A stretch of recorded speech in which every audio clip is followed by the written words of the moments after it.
yaşlı, koyma gözün yaşlı. Düşün ağıllı başlı, Allah'tan kork. İnsanlığı talama, hakkını tapdalama. Yıkılanı baltalama, Allah'tan kork. Allah'tan kork, Allah'tan kork. Hiç kimden yok, Allah'tan kork. Allah'tan kork, Allah'tan kork. Hiç kimden yok, Allah'tan kork. Zulme hasar olma, şeytana yar olma. Merci mazar olma, Allah'tan kork.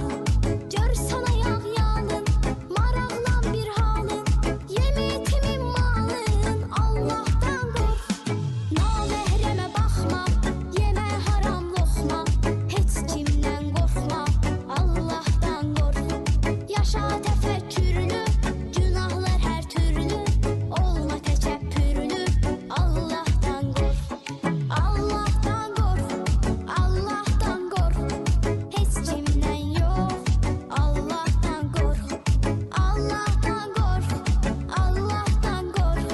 Hiç kimden yok, Allah'tan kork. Olsa bir imkansız, davranma amansız. Eşiday vicdansız, Allah'tan kork. Hayata gelmek var, sonunda ölmek var. Korkuda sevmek var, Allah'tan kork. Kimsəsə dayaq ol, daima göz qulaq ol. Qeybətdən uzaq ol, Allah'tan kork. Tutar məzlumahı, var axı Allah'ın. Odur mülkün şahı, Allah'tan kork. Namaz vaxtı yatma, xalqa yalan satma. Kiməsə böhtan atma, Allah'tan kork. Çalış ki qəlb qırma, ürək bulandırma.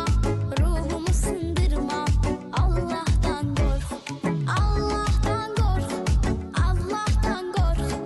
Hiç kimden yok, Allah'tan kork. Allah'tan kork, Allah'tan kork. Hiç kimden yok, Allah'tan kork. Allah'tan kork, Allah'tan kork. Hiç kimden yok, Allah'tan kork. Allah'tan kork, Allah'tan kork. Hiç kimden yok, Allah'tan kork. Teşekkür ederim.